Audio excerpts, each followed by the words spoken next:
Como un hombre al que decenas de víctimas señalaron terminará cumpliendo menos de 5 años.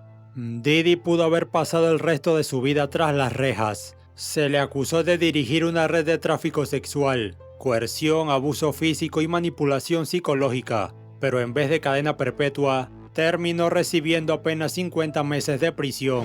Hoy te contaré cómo Sean Diddy Combs burló a la justicia, cómo su defensa desarmó los cargos más graves, y cómo su poder e influencia lo protegieron hasta el último momento. La caída de Diddy empezó en noviembre de 2023, cuando la cantante y expareja Cassie Ventura lo demandó por abuso físico y sexual. Aunque el caso se resolvió en menos de 24 horas, ese fue solo el principio. Posteriormente, el abogado de Cassie, Douglas Wigder, reveló que el acuerdo involucró un pago de aproximadamente 20 millones por parte de Diddy. La decisión de pagar una suma tan significativa y en tan poco tiempo ilustra que el objetivo principal de la defensa no era financiero, sino el control estratégico de la información y la mitigación del riesgo criminal inminente. Diddy utilizaba su vasta riqueza para comprar tiempo y silencio, esperando desactivar una fuente crucial de pruebas para la investigación federal. Aunque el posterior video de mayo de 2024, que lo mostraba agrediendo a Cassie en un hotel en 2016, desafió este control narrativo. A pesar del acuerdo con Cassie, la compuerta de acusaciones se abrió. En las semanas y meses siguientes, decenas de demandas civiles siguieron, elevando el número total a más de 50 en curso, presentando alegaciones de otras mujeres y hombres por violación, abuso y agresión sexual. En marzo de 2024, el FBI y el Departamento de Seguridad Nacional allanaron 2 de sus mansiones, una en Los Ángeles y otra en Miami. Las imágenes del operativo dieron la vuelta al mundo. Diddy había pasado de ser un ícono de la cultura hip hop a un hombre acusado de los crímenes más graves que puede enfrentar una celebridad. En septiembre de 2024, Diddy fue arrestado formalmente y acusado de 5 cargos federales. Organización criminal, 2 cargos por tráfico sexual y 2 cargos por transporte de personas con fines sexuales bajo la ley Mann. Los fiscales federales lo llamaron el líder de un imperio de explotación, comparando su estilo de vida con el de Jeffrey Epstein. Si era hallado culpable de todos los cargos, enfrentaba hasta cadena perpetua. Pero desde el inicio, el equipo de Diddy tenía un plan: no negar el exceso, sino el crimen. Su defensa, liderada por el abogado Mark Agnafilo, ex fiscal federal, fue precisa: aceptar que Diddy llevaba un estilo de vida extremo, lleno de sexo, drogas y poder, pero argumentar que todo fue consensuado. Ellos transformaron la narrativa: lo que para la fiscalía era abuso, para la defensa era consentimiento. También atacaron la credibilidad de varios testigos, alegando que muchos buscaban dinero o fama, y lo más importante, lograron excluir pruebas. Varios videos y grabaciones privadas no fueron admitidos, ya que se obtuvieron sin orden judicial. Ese fue el primer gran golpe que debilitó el caso federal.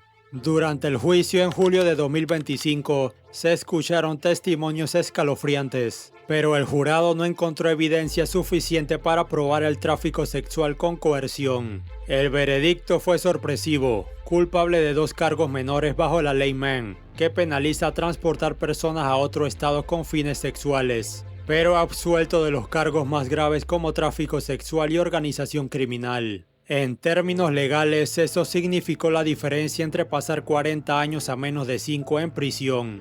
La absolución de los cargos de tráfico sexual y organización criminal fue el elemento central para entender cómo Diddy se salvó de una condena máxima. El tráfico sexual, tal como se persigue hoy en día, requiere probar que la víctima fue inducida a participar en actos sexuales mediante el uso de fuerza, fraude o coerción.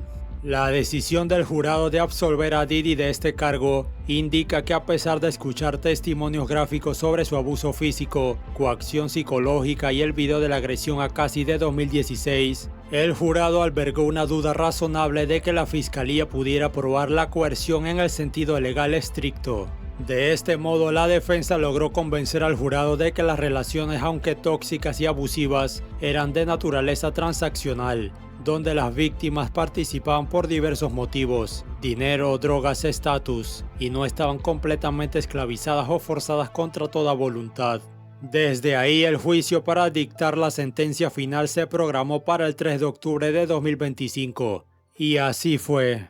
Previa a la audiencia de sentencias del 3 de octubre de 2025, se presentó una batalla legal intensa sobre la duración adecuada de la pena. La fiscalía argumentó enérgicamente que a pesar de la absolución de los cargos más graves, Diddy mereció una sentencia severa debido a su patrón de abuso, solicitando 135 meses que equivalían a 11 años y 3 meses, y una multa de $500,000. El Departamento de Probatoria de Estados Unidos recomendó una sentencia intermedia, situando el rango entre 5 y 7 años, pero la defensa, capitalizando el veredicto mixto, solicitó una condena de no más de 14 meses, lo que esencialmente significaba la liberación inmediata de Diddy, tomando en cuenta su tiempo de detención ya cumplido. El 3 de octubre de 2025, justo unas horas antes de conocer la condena, el rapero y productor mandó una carta al juez en la que, entre otras cosas, pidió perdón a sus víctimas. En esta carta de 4 páginas, Diddy decía lo siguiente: "Nunca volveré a cometer un delito. Quiero disculparme y expresar mi sincero arrepentimiento por todo el daño y el dolor que he causado a otros con mi conducta. Asumo toda la responsabilidad por mis errores pasados. No tengo a nadie a quien culpar por mi realidad y situación actual más que a mí mismo. En mi vida he cometido muchos errores, pero ya no huyo de ellos. Lamento mucho el daño que causé, pero entiendo que las simples palabras nunca serán suficientes, ya que estas palabras por sí solas no pueden borrar el dolor del pasado. Mi caída se originó en mi egoísmo. Me he sentido humillado y quebrantado hasta la médula. La cárcel está diseñada para quebrarte mental, física y espiritualmente. Durante el año pasado hubo tantas veces que quise rendirme. Ha habido algunos días en los que pensé que estaría mejor muerto. El viejo yo murió en la cárcel y renació una nueva versión de mí. La prisión te cambiará o te matará. Yo elijo vivir". Pero Diddy no fue el único que le escribió cartas al juez. También su madre y sus hijos lo hicieron. Al momento de la sentencia, a Diddy se le vio afligido y en su testimonio al juez pidió piedad. La gente empezaba a aglomerarse en las puertas del juzgado para conocer la sentencia. El juez le reiteró a Combs la seriedad de las consecuencias de sus actos. Dijo que consideraba que Combs era un artista hecho a pulso, que había sido caritativo y había impulsado a la comunidad negra, pero rechazó la descripción que hizo la defensa de sus relaciones con sus exparejas como íntimas y consensuadas. "Usted abusó de ellas física, emocional y psicológicamente", dijo. Y finalmente el juez dictó sentencia: 50 meses de prisión que equivalen a 4 años y 2 meses aproximadamente, una multa de $500,000 y 3 años de libertad supervisada tras cumplir su condena.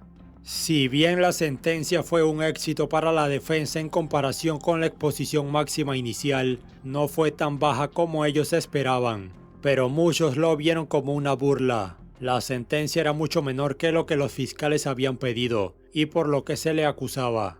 La entre comillas salvación de Diddy no fue un fracaso de la fiscalía en probar el mal comportamiento, sino un éxito de la defensa en desmantelar los elementos técnicos de las leyes federales de alto riesgo. La estrategia se basó en 3 pilares interconectados. Primero, apagaron el incendio más peligroso con dinero. El acuerdo millonario con Cassie Ventura cerró una demanda civil que podía haber revelado pruebas claves para el caso federal. Luego, su defensa logró sembrar dudas sobre el cargo de crimen organizado, argumentando que aunque sus actos eran inmorales, no formaban parte de una empresa criminal, como exige la ley RICO. Y finalmente, cambiaron el enfoque del caso de tráfico sexual. En lugar de verlo como coerción o abuso forzado, lo presentaron como encuentros consensuados dentro de un ambiente de excesos. Eso redujo los cargos a delitos menores y lo salvó de una sentencia de décadas o incluso de cadena perpetua.